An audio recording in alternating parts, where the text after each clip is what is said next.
وَلَقَدِ اسْتُهْزِئَ بِرُسُلٍ مِّن قَبْلِكَ، اور البتہ تحقیق مذاق اڑائے گئے کئی رسول آپ سے پہلے، آپ سے پہلے بہت سے رسولوں کا مذاق اڑایا گیا۔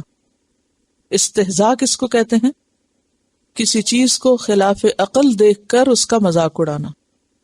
تو نتیجہ کیا ہوا؟ فحاقہ، تو گھیر لیا۔ حاقہ کا روٹ ہے یہ قاف، گھیر لیا، بالذین، ان لوگوں کو، سخروا، جنہوں نے مذاق اڑایا تھا، منہم، ان میں سے۔ اور سخریہ کون سا مذاق ہوتا ہے؟ حقیر سمجھ کے، کسی کا عیب بیان کر کے از راہ حقارت اس کا مذاق اڑانا۔ استہزاء خلاف عقل سمجھ کر، اور سخریہ حقارت سے۔ فحاق بالذین، تو گھیر لیا ان لوگوں کو، سخروا، جنہوں نے مذاق اڑایا تھا، منہم، ان میں سے، یعنی ان کی قوموں میں سے، ما کانوا بہ یستہزئون، اسی چیز نے جس کا وہ مذاق اڑاتے تھے۔ ان کی نافرمانی ان کے عذاب کا ذریعہ بن گئی۔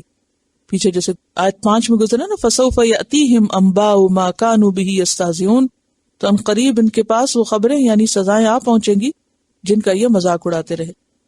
یہاں بھی کیا کہا گیا کہ جس چیز کا یہ مذاق اڑا رہے ہیں، یعنی پیغمبر کی جو تعلیمات ہیں، تو وہ انکار ان کے لیے عذاب کی شکل اختیار کر لے گا، کیونکہ اہلکناہم بذنوبہم، تو انکار ہو یا گناہ ہو وہ انسان کے لیے تباہی اور وبال کا سبب بنتے ہیں۔ تو خلاصہ کیا ہے اس آیت کا؟ اس آیت میں بنیادی طور پر نبی صلی اللہ علیہ وسلم کو تسلی دی جا رہی ہے کہ آپ ان مشرکین کی حرکتوں پر، ہتھ کنڈوں پر، مذاق اڑانے پر پریشان نہ ہوں۔ یہ پہلی قوموں کے ساتھ بھی ہوتا رہا، انہوں نے بھی اپنے پیغمبروں کا مذاق اڑایا، اور پھر اس مذاق کی پاداش میں وہ سب تباہ کر دیے گئے۔ یہ ایک انسانی نفسیات ہے۔ جب وہ یہ دیکھتا ہے کہ مصیبت صرف اس پر ہے، وہ اکیلا ہے کسی مصیبت میں، تو پھر کیا ہوتا ہے؟ زیادہ پریشان ہوتا ہے۔ لیکن جب وہ دیکھتا ہے کہ اور لوگ بھی اس میں شریک ہیں، تو اس کی مصیبت ہلکی ہو جاتی۔ یہی وجہ ہے کہ جب کوئی فوت ہو جاتا ہے یا جب کسی پر کوئی تکلیف آتی ہے تو دوسرے لوگ اس کے پاس پہنچ جاتے ہیں یا وہ اس کے ساتھ اس غم میں شریک ہو جاتے ہیں، تو یہ چیز اس کی تکلیف کو اور غم کو ہلکا کرنے کا سبب بن جاتی ہے۔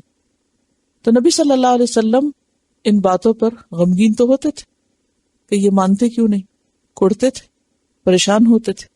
اللہ تعالیٰ فرماتے وَلَقَدْ نَعْلَمُ أَنَّكَ يَضِيقُ صَدْرُكَ، ہمیں معلوم ہے کہ آپ کا سینہ تنگ ہوتا ہے، آپ کا دل گھٹتا ہے، بما یقولون، ان باتوں پہ جو یہ کہتے ہیں۔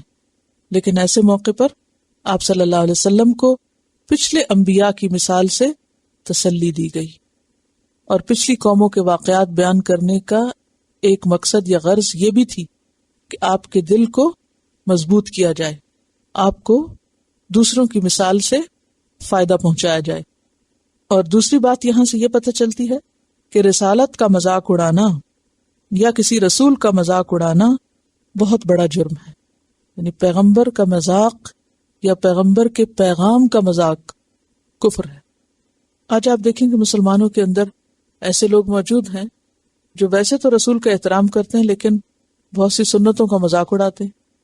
پیغمبر کا مذاق اور اس کے پیغام کا مذاق جو ہے، یہ دونوں ہی چیزیں بہت خطرناک ہیں۔